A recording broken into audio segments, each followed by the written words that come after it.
Here in section 5.4, we're looking at logarithmic and exponential functions, specifically solving logarithmic and exponential functions. So a couple of things to remember.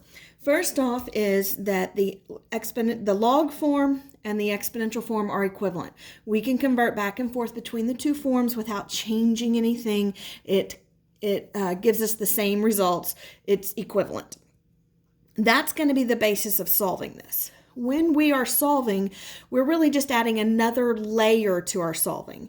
If we have something like 2x plus 5 equals 7, we know what we're supposed to do. We know we're supposed to subtract the 5 first and then divide by the 2 to get the x by itself. We know to subtract 5 from both sides because it's a plus 5, and we do the opposite. We do the inverse operation.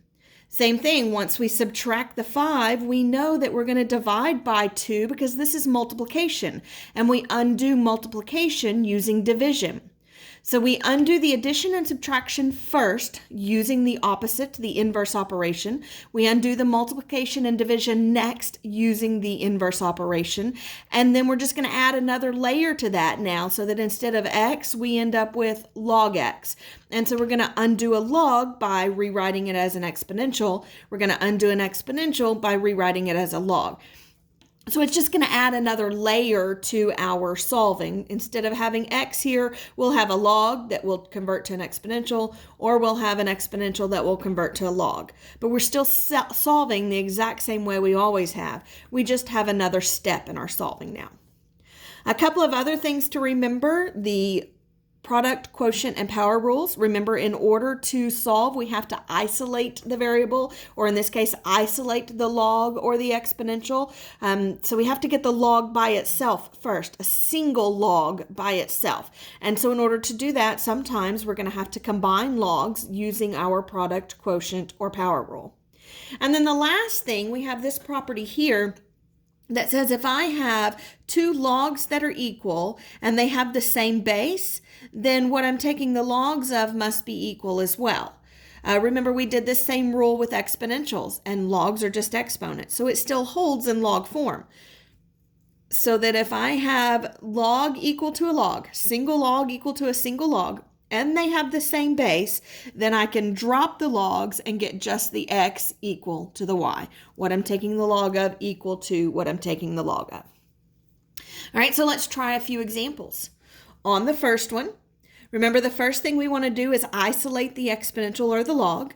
Well, it already is. We have a single log equal to a number. So once we have it in log form, we can solve, and we solve a log by rewriting it as an exponential. So remember, to rewrite it as an exponential, we keep the same base. So we're going to keep a base of 3. And then we're going to switch our input and our output. So the output for the log becomes the input for the exponential, and the input for the log becomes the output for the exponential. So we end up rewriting this log equation as 3 squared is equal to 6x minus 2. Now, we haven't changed anything. We just rewrote it, so we still have equivalence. We can still solve and get the right answer. And it makes it much easier to solve now that it's in exponential form. Notice we know what 3 squared is. We know that's 9. And here we're just solving a linear equation. So we're going to add 2 and then divide by the 6. And so we end up with 11/6 is x. And again, anytime you're solving, you can always plug it back in and verify that you've got the right answer. If we plug 11/6 in, 6 times 11/6 is 11. 11 minus 2 is 9. Log base 3 of 9 is 2 because 3 to the second power is 9.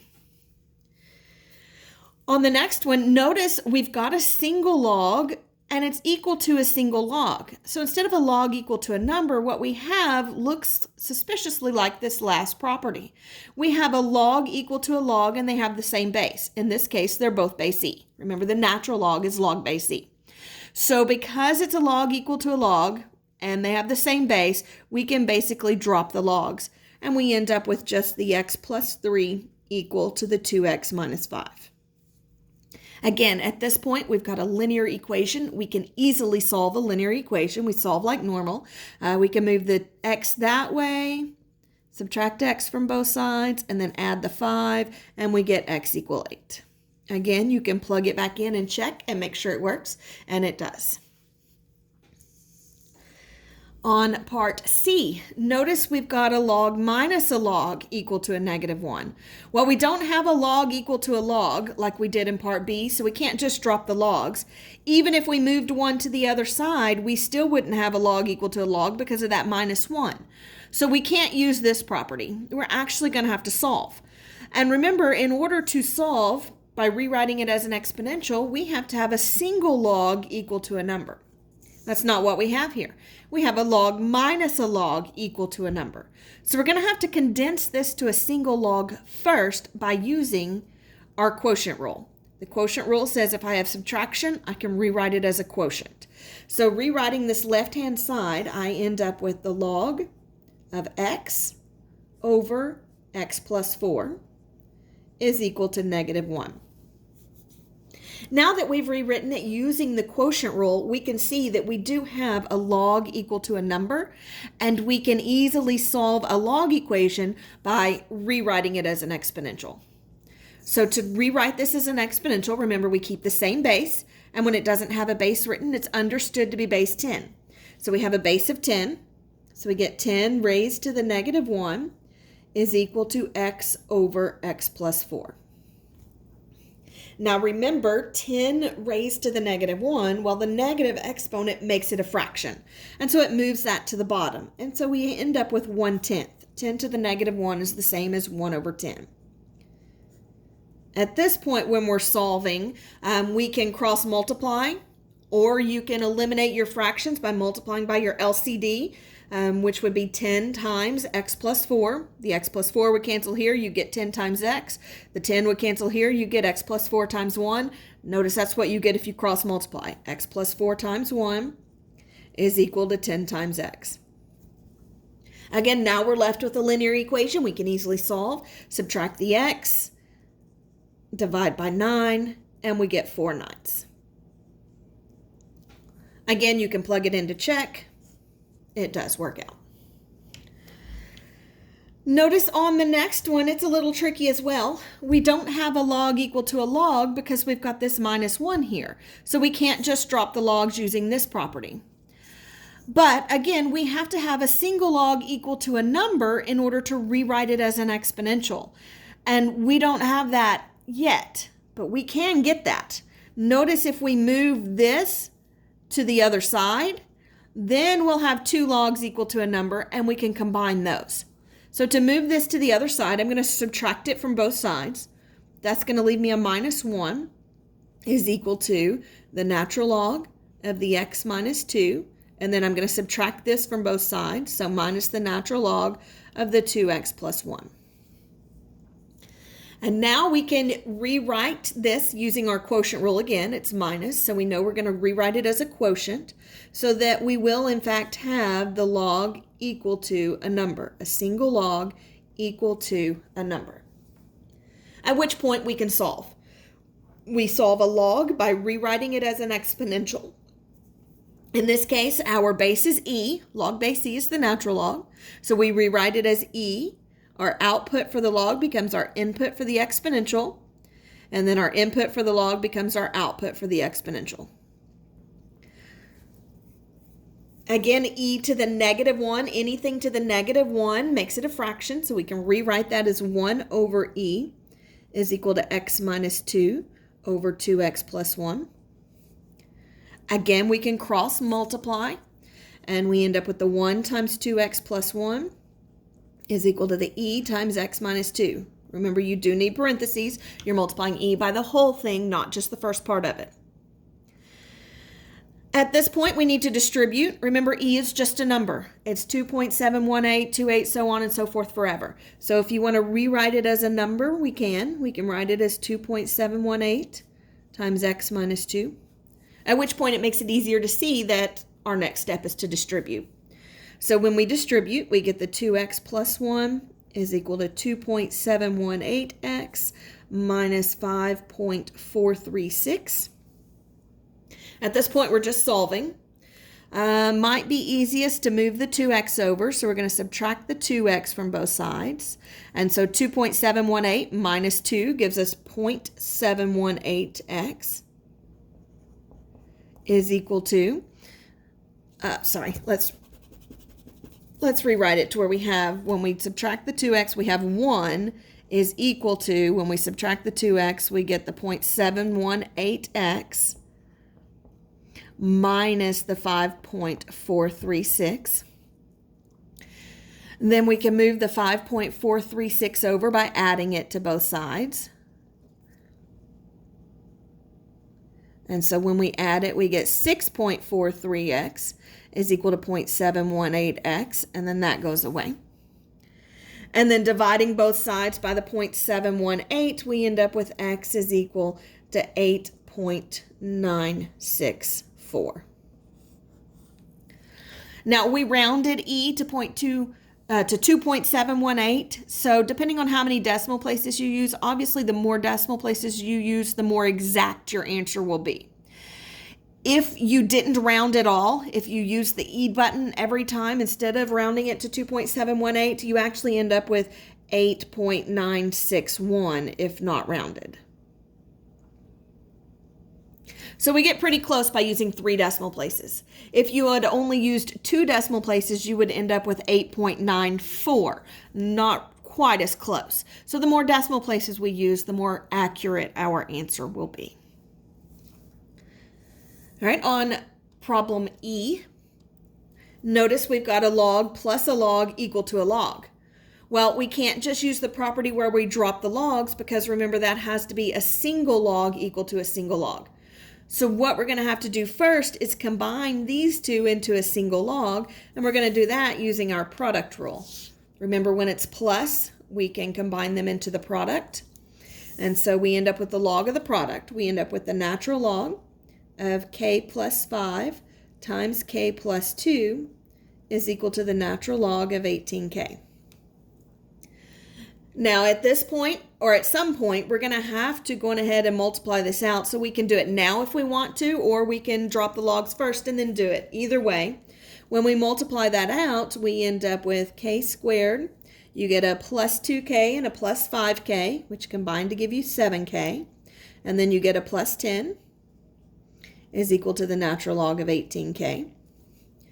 And then at this point, if you didn't do it before, notice we've got a single log equal to a single log. So at this point, we can drop the logs because they have the same base. And we get just the k squared plus 7k plus 10 is equal to 18k. Notice it's k squared. It's a quadratic. When it's a quadratic, we have to get it equal to 0 and then solve by either factoring or using the quadratic equation. So we need to get it equal to 0. So we subtract the 18k from both sides. So when we do, we get k squared minus 11k plus 10 is equal to 0. And then we either factor or use the quadratic formula. This one does factor. So to factor, it ends up factoring as k minus 1 and k minus 10. Setting them both equal to 0. We end up with solving both of those, k equal to 1 and k equal to 10. Again, you can go back and check them. They both do work, so we end up with 2 answers here. On the next one, again, notice we've got log plus a log equal to a number. So we can't just drop the logs because that has to be log equal to a log. It's not. Again, we have to, in order to rewrite it as an exponential, we have to have a single log equal to a number. So we have to combine these two into a single log. So again, we're going to do that using our product rule. It's plus, so we know we can write it as the product. So we get log base 8 of x times x minus 7 is equal to 1. Again, you're going to have to distribute this. You can either do it now or you can do it later. Doesn't matter. If we distribute, we end up with x squared minus 7x is equal to 1. And then we have to rewrite it as an exponential in order to solve. Once we get it to a single log equal to a number, we rewrite it as an exponential. And so we keep the same base. We switch the input and the output. And so we get 8 to the first power is equal to x squared minus 7x.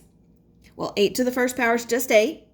Again, we've got a squared, so we've got to get it equal to 0 and then either factor or use the quadratic formula. So getting it equal to 0, we would subtract 8 from both sides. So we end up with x squared minus 7x minus 8. This one does factor. Again, you could do the quadratic formula if you don't see how it factors. It factors into x minus 8 and x plus 1. Setting them both equal to 0, we end up with x equal 8 and x equal negative 1. Now, when you go back and check them both, the 8 works with no problems, but when you check the negative 1, well, remember, we can't take the log of a negative number. And if we plug negative 1 in, we're trying to take the log of a negative number here, which won't work. And when we plug it in here, we get negative 8. So again, we're trying to take the log of a negative number, which won't work. Remember, our graph for the log looks like this, and so negatives are not part of our domain. Our graph never crosses that y-axis, and so we can't have negative numbers or 0 as part of our domain. We can't take the log of a negative, and we can't take the log of 0. So we get to rule out the negative 1, and we only get one answer here, x equal 8. Now on the top of the next page, we're going to look at a couple of examples where we're solving exponential equations. Same thing as solving log equations, it's just that extra step in solving, only this time we're going to isolate the exponential, get an exponential equal to a number, and then we rewrite it by taking a log. Notice there's a lot fewer examples here because there's a lot fewer cases. We don't have the product, quotient, and power rules to worry about, and we don't generally have to worry about the log equal to a log property when we're working with exponents. So our only option is to isolate the exponential and then rewrite it as a log to solve. So on this one, notice we've got an exponential equal to a number, already isolated, so we solve by rewriting it as a log. Remember, when we rewrite it as a log, we keep the same base, so it's going to be base 5, and then we switch the input and the output. The output for the exponential becomes the input for the log. The input for the exponential becomes the output for the log. So we get log base 5 of 1 is equal to x squared plus x. At that point, we know what log base 5 of 1 is. If you don't remember, you can put it in your calculator using the change of base formula, log of 1 divided by log of 5. If your calculator will do base 5 logs, put it in your calculator. Either way, you end up with a 0 because according to the definition, we're looking for what power do I raise 5 to give me 1, and anything to the 0 power is 1. And that gave us that property, one of the basic properties of logs that says log, whatever the base anything of 1 is always 0. Anytime you're taking the log of 1, no matter what the base is, you get 0. So we get 0 is equal to x squared plus x. Again, we've got a quadratic, so either quadratic formula or factor. This one factors without that c term. We know they've got an x in common. So when we factor out an x, we're left with x plus 1. Setting them both equal to 0. And solving, we get x equals 0 and x equal negative 1.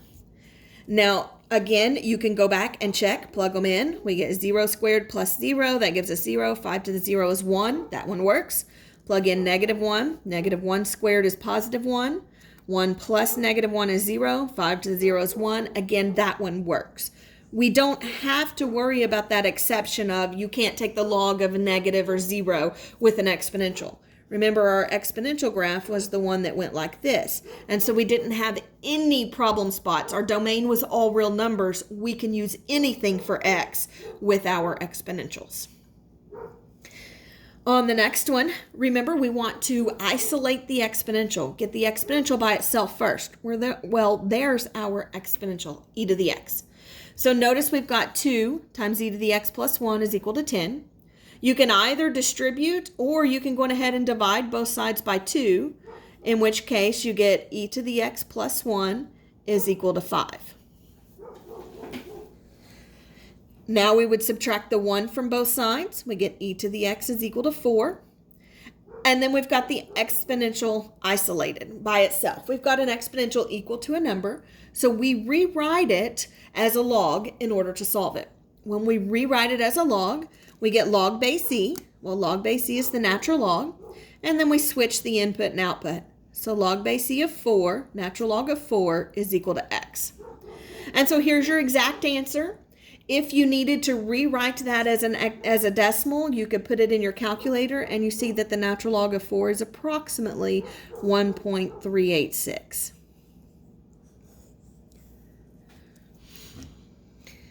All right, so here are some that I want you guys to try. You've got a couple of exponentials and logs. There's 5 of them here that I want you guys to try.